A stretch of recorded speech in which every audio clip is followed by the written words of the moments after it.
Hey everybody, this is Captain Frugal reporting for duty, giving you my weekly comic book review. So sit back and enjoy.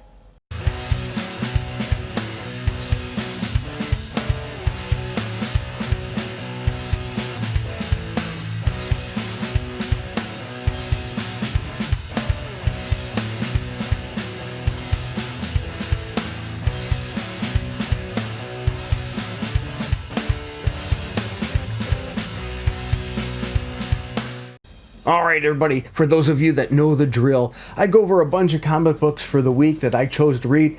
Now I didn't have time to read everything, so if I missed something you think I should have read, let me know in the comments below. Also, you may disagree with me on some of my choices. If that's the case, that's alright. Let me know below. Let's just try to keep it civil. My goal is to bring back the old schoolyard days, where we would be in discussing what hero could beat who or what comic book was good and not. And I come armed with my trusty notes, so you'll hear the paper rattle because I do it a little bit old school. I do my grading on a scale of 0 through 10, 7 being average as a 70%. So I'm using schoolyard grading.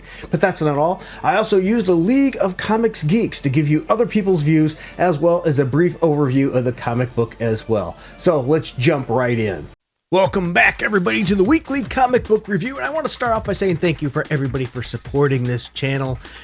Even if it's just commenting, giving it a like, whatever, I really appreciate that. Also the kind words I've been receiving lately. A lot of crazy stuff has been going on. Had somebody try to hack into my account. It looks like they failed, but still interesting stuff. A lot of life dynamics too, so I appreciate all of the help that you've been giving. Now let's dive in. Let's have some happiness. We're going into the comic shop today and talking about comic books. Let's first start by talking about Green Arrow number 24. It has 177 ratings with a 4.3, very positive score on League of Comics Geeks, and I gave the book a solid 7. With that said, the writer is Chris Condon and the artist is Montos. I thought the cover interesting, the standard cover I really liked for some reason. There is another cover that focuses on Green Arrow that's pretty good as well. So if you're a cover chaser for a particular cover, there are some options for you. In the aftermath of the showdown, at the site of the Freshwater Kills environmental disaster, Oliver Queen must decide how far he's willing to go to ensure what happened to the families of this community never happens again. It really is, it's a wrap-up issue of what was going on with that story, and Ollie tries to make things right. I will say though, this book has like the dumbest security guard I've ever seen in my life. How did a motorcycle get here by itself? Okay.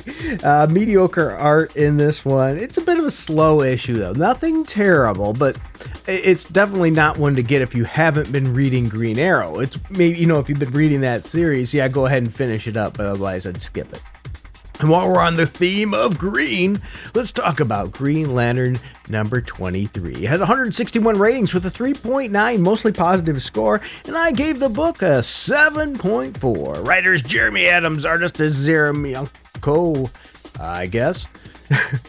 And first of all, the cover, I think this one's pretty cool. It's got a cool cover, and some of the alternate covers are quite good too. So good on Green Lantern there. The Spectre strikes in this one. Yeah, Hal plumbs the depths of hell to retrieve material from an evil villain. Yeah, I gotta get that MacGuffin that can help the Lanterns build the new central power batteries. But his plans are interrupted by the Spirit of Vengeance, who has come to offer Hal his old job back. I'm calling it an offer, I wouldn't exactly say. Because Hal in this issue ventures to the bad place, yep. And he has a run-in with the Spectre, and the Spectre wants him to be the Avatar again. It's not an offer, he wants him to do it. And so Green Lantern ends up fighting him, but also in the process too of getting this MacGuffin item, Hal has a meeting again with somebody else from his past. It doesn't go very well, and it's definitely going to lead into stories in the future because revenge is heading back. I give this book 7.4. I've really been enjoying this series, but let's check out real quick what some other people said. Here's a 4-star review. It always stands out to me that while Hal has the strongest will, he is also so weak and knows he's a man with a mountain of faults. While he can be full of himself at times and selfish. I think he's not blinded by pride and is a man that can be humble at times. I think that's one of the reasons that this is a great character. Sometimes people go, oh, Hal, he's the vanilla character of the Green Lanterns. I disagree completely. He has the strongest will, but he's also flawed, and it makes him an interesting character. I agree with that one. Let's look at a 5-star review here quickly. The artist here's never disappoints. Gotta give Adams props for at least acknowledging Hal's history as the Spectre. For some reason, writers have been very apprehensive about doing that over the years. Not sure even if Morrison addressed it. And really, overall, this book has got a lot of great reviews. So let's move on to another issue. It's time for some justice with Justice League. Number 7. 376 ratings with 3.8, mostly positive score. And I gave the book a strong 7.5. Yeah. Writers Mark Waid, artist is Travis Moore. And we have the Unlimited no more. The Justice League is fractured. Oh boy, are they a mess right now. The Legion of Doom is really messing them up. But we have a lot of time issues here and all that goofiness too. It's pretty good. Gorilla Grodd actually shows his true colors, if you will, and betrays the rest of his team. We get a brutal takedown of an elongated man. I mean, the poor guy's gonna get beat up. And at the end, we have a new Justice League pick from the time, future, past, who knows where it all from. Good art, good story. This has been interesting. This is coming from a person that tends to not be a fan of time travel kind of stories and things, but I found this one to be quite interesting. But you know what? Let's pull up one of a person that only gave it a 3-star review. Something a little different to see what they said. Spoiler tags freaked me up. So now the whole review has to be spoilerized. Okay, I guess. So be warned, people. Well, first of all, Moore's art is gorgeous as usual. Not that that's out of the way. I can talk about the right. Now that's out of the way, I can talk about the writing. There's not much to say, really. I wasn't expecting much, though this was better than I hoped it would be. Honestly, I only read this one for the cameos. However, elongated man mentions are always welcome. I missed him a lot. Ollie immediately asking, "Is that Lantern?" After hearing somebody start yelling, maybe giggle. I missed him a lot too. I could get that because Ollie's gonna recognize Hal Jordan. Those two are very close. That's pretty much the only things I remember though. But in the end, it wasn't a bad issue. So you see, it's just not very memorable. Not a lot to move forward there. Okay, I can get that. That's a valid complaint. Here's another 3-star one. Like the last issue and this crossover as a whole, pretty average. A decent read, but nothing special. Yeah, okay. And that's fair enough. So even the worst reviews on this one are pretty good, and that says a lot considering it's Mark Waid. Hey guys, today's video is sponsored by My Wallet. Yeah, I'm not trying to push any kind of wallet or pimp any wallet out. What I mean is it's sponsored by my personal wallet and the cash that comes out of it to pay for these things. If you want to help with this, you can hit like, subscribe, that notification bell. Those are great ways to get started. But if you find yourself in a position where you can help the channel more, we have a Patreon and a subscribe star down below that you can click on those links. And for as little as $1 a month, you'll have special videos and things to just you, music that you can get. Or maybe if you wanted to, a one-time donation just to help out, we have a Streamlabs link down below. Or we also have, if you go to the Patreon shop, you could buy a song for like $3. I wish I could put them a little lower, but that's the minimum they allow for that. So there's lots of options. Sometimes you might even see an Amazon link. If you want to buy anything through Amazon, click on my link first, then go through there. That'll give me a couple pennies, possibly that way too as well. So there's lots of ways you can help out the channel, because without you, it would not be possible. So thank you, everybody. And let's get back to the video. Now this next one, whoa, this one's really negative. And that's Batman issue 160 with 508 ratings and a 2.9 score. I gave the book a 7. I'm not as hard on it as these people, but the writer is Jeff Loeb, penciler Jim Lee. I think we all know the art's going to be great in this one. Absolutely. And I can understand the low scores because I have some issues there which might make me bring it lower as well. First of all, I thought the art was great. I think this is a fun story, but I understand that it doesn't make a lot of sense. First of all, Jason Todd is out of character here. Yes, we know he would take out the Joker, but he's moved past this in the series. He would not do this, what he did to Batman. He wouldn't work with Hush. Now, there's the thing. Also, is the Riddler now knows Batman's identity and all the crew. How? Where did this come from? I'm trying to give this series the benefit of the doubt. That's why I gave it a 7. And I'm hopefully find this makes sense at the end. I'm hoping that Red Hood really isn't siding with Hush. He's, being on the inside to do what it takes. I don't know. There's just a lot of I don't knows here. There is some cool covers available as well. But let's look at what some people say here. Here's a 2.5 star review here. So I came into this run with some really high hopes, but I gotta be honest.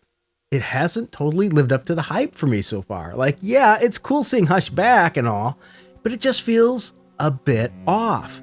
I have to agree with that there. It just seems a bit off.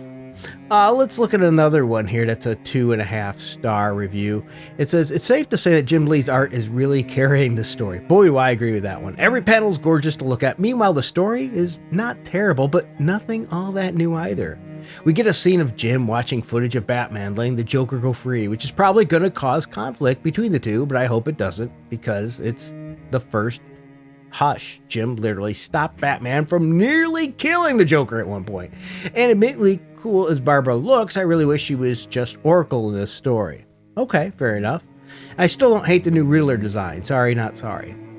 I'm of two minds when it comes to the water cooler flashback. I mean, it's great art, and I love the part in the original story, but at the same time, it kind of feels like, just playing into the nostalgia of Hush. That's some good points there. Then, of course, Dick and Jason have a fight, and yeah, I'm kind of with Jason. Bruce shot at him. Then again, Jason has shot and tried to kill several members of the Bat family. I don't know, this scene with Dick and Jason just reminded me of the 10 million times that Leo and Ralph would fight in Teenage Mutant Ninja Turtles. That's a good point. And it says, I'll say the new villain Silence is actually a great addition, and the way his powers are shown is really well done. Okay.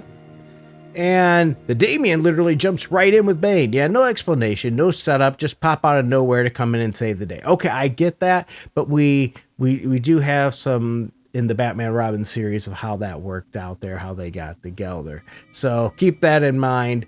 It seems like a lot of people aren't necessarily hating the issue. They're just saying so far it's meh. But let's go to a 2-star one then.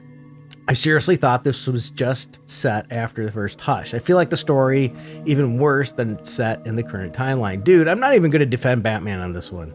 I'm all for Jason and Bruce being reconnected. Sorry, Jason Bruce being reconnected. But literally at first glance, Bruce sees like he just hates Jason's guts and would rather just have him be killed off again.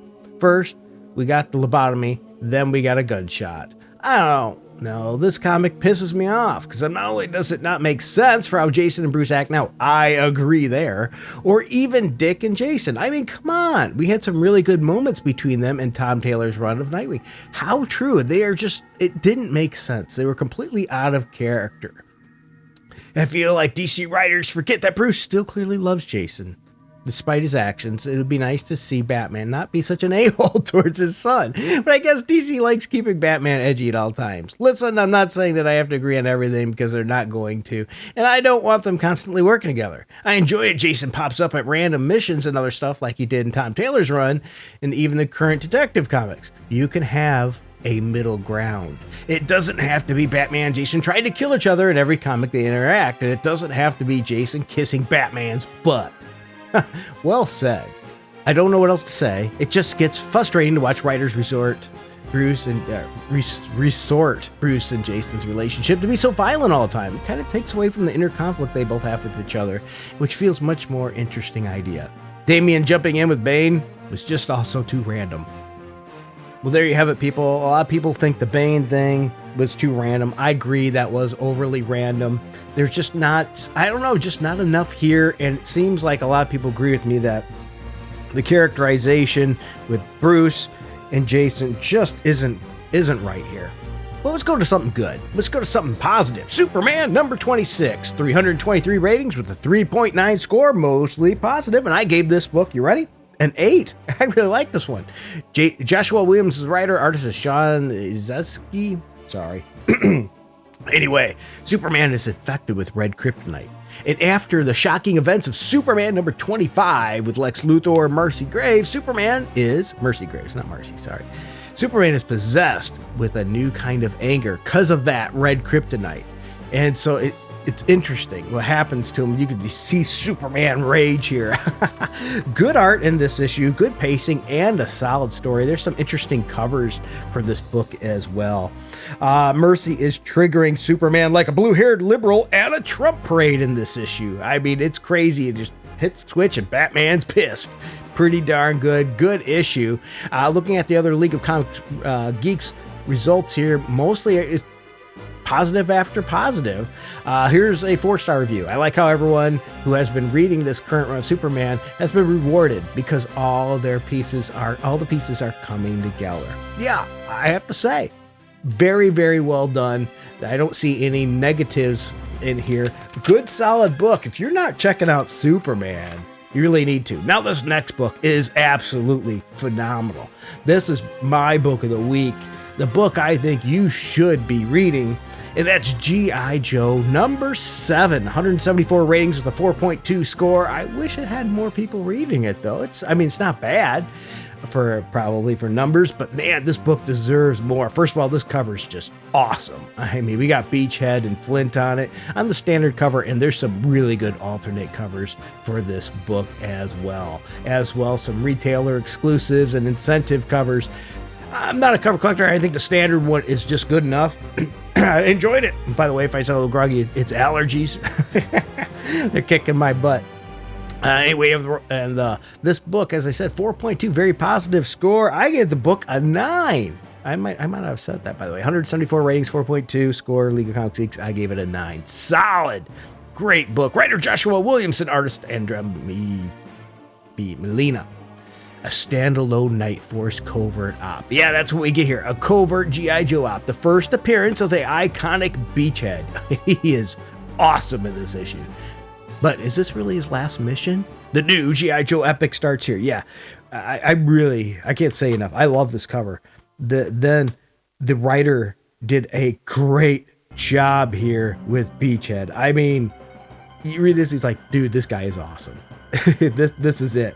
He is great. I like this issue and how it introduces Beachhead right into the action and how smart he is. We also get Lady J and Flint, and they're pretty awesome too, and a new G.I. Joe sub-team, if you will, that operates in the darkness.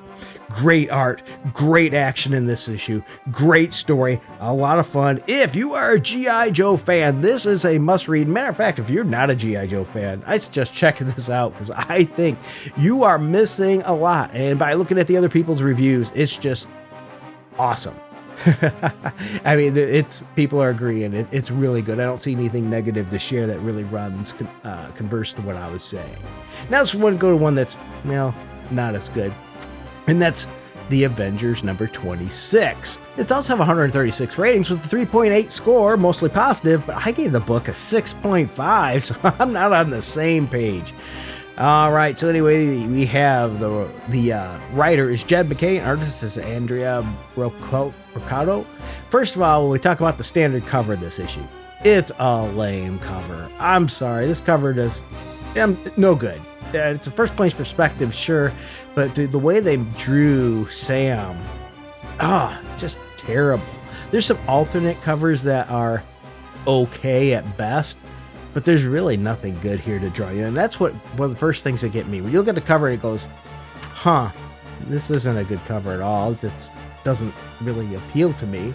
Well, then, what are you going to do? I mean, you get a reflection off of Sam's shield, and it doesn't make sense. Really, barely what you see is heads on it. It's just a garbage cover.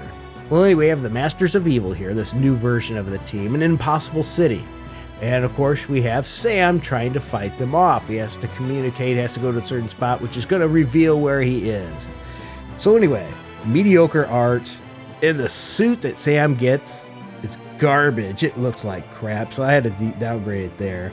And just for the record, remember, if you're new to this, or not remember, people remember if you're not new, but if you are new, hear me out. I am a Sam Wilson fan.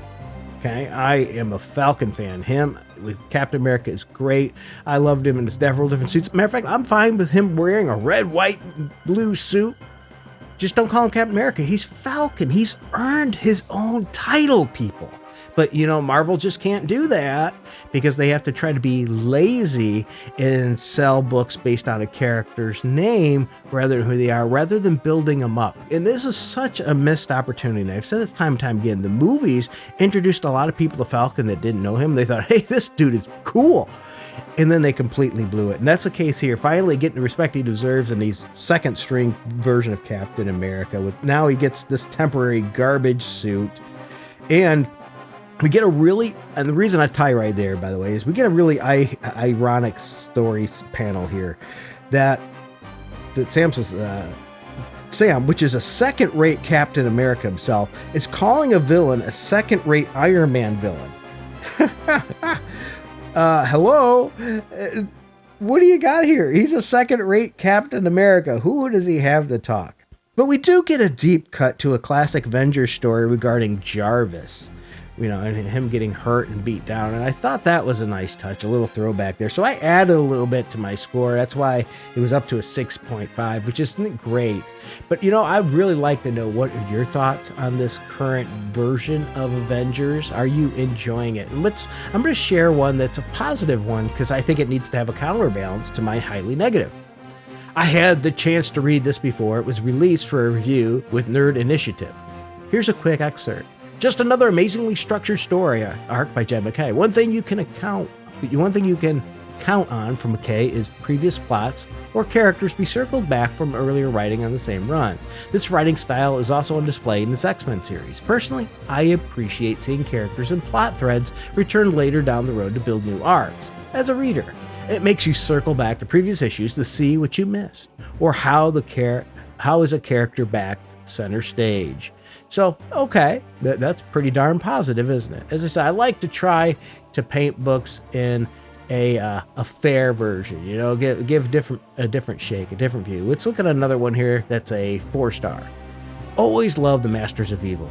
Cap got his butt handed to him, but that's about to change. Ship is pretty tough, too. He's an Avenger. Never thought of him as one until this issue. Yeah, this is another thing where the ship thing is alive too. Can't wait for Doom stuff to be over already. Solid issue. I can't wait for the Doom stuff to be over either, but not a solid issue in my opinion. All right, and let's give it a 0-star review. Useless tie-in of One World Under Doom. Like all the other tie-ins of these recent years, I really miss all the strictly connected collateral stories of the main event, like the first Civil War or Siege and Secret Invasion. I'm just reading what's there, people. So there you go, a little bit of take of high and a little bit of low. But we're going to finish with the Ultimate Spider-Man. You know, the book I called it before saying that Harry wasn't dead. Ultimate Spider-Man number 17, 824 ratings with a 4.2 score. Very positive. Yeah, I gave the book a 7.4. Not as positive as that, but hey, good job. Writer Jonathan Hickman. Artist David Messiah. Turf War in New York is here. The Sinister Six versus the two Spider-Men. All is not well in New York with the Sinister Six at war with each other. Fortunately, Spider-Man is not facing this one alone. Yeah, because we got Richard Parker in a black suit. That's what the blurb said, but really that blurb didn't have anything that they're using to market this to do much with the book. Anyway, we have Harry and Gwen, though, in this issue. They are starting a war. Yeah, they are definitely starting a war with the Kingpin. This is good art in this issue, good characterization, and it continues to have pretty good pacing. And the question I have here, and I think they're starting to sow these seeds, is will Harry and Gwen actually be able to work together?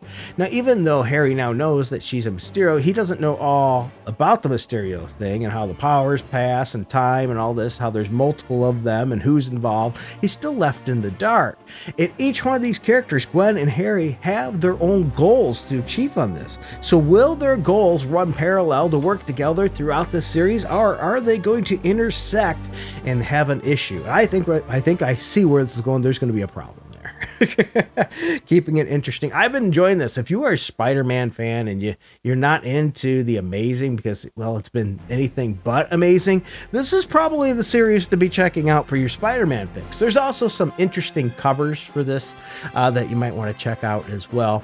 Pretty much the reviews are really, really well. So I'm going to try to find one that's a little lower, which is sort of hard to do, and this one is 3.5 stars. Oh darn, it seems like the editorial team put the wrong synopsis and title to this book. Exactly, that is the one I was just reading. I said it doesn't really match.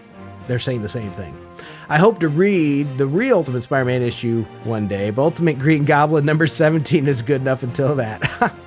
That's a nice point. This one really isn't much about Spider-Man. It's more about Green Goblin. But, you know, it's an Ultimate Universe, so I can take that differently. Even if I'm using a joking tone, I'm serious and also getting more and more annoyed. This book just doesn't focus on the titular character. It feels like a B book that's mostly about the side characters. You know what? That's an interesting thought. I didn't think of it that way. What do you think? Is this book skewing too much to the side characters and should be more on Spider-Man? I don't mind it. Actually, I think it's a good idea to build the cast around Spider-Man, to build the world around him, to make this a believable alternate universe and make the story interesting. But that's my thoughts, not yours. I would love to know yours. Step into the comic shop here. Give me your thoughts. Help the channel out if you don't mind. By the way, a lot of people are helping this channel through things like Patreon and Subscribestar. And I can say nothing more than thank you so much. They've been putting up with a lot of me lately because usually I like to put extra stuff in the channel there for them, special videos, and I've been a little slow on that lately because boy, things have been crazy in life lately, but I'm going to try to continue to step that up and do better. Thank you, everybody. You've all been fantastic. And you know what? Times are rough for people sometimes, and you never know what people are going through. Some of us would put up a good facade of how, you know, we're doing great, you know, because we don't want to tell people we're not doing so hot. Maybe we're scared about our job, or we're suffering from something that's happened. Who knows what it is? Make sure you take time to be kind to one another, appreciate each other, because you never know when they'll be gone, right? Or what situation they're running into, and you might be able to help them. Let's all be the salt of the earth, all right? And until next time, keep it frugal.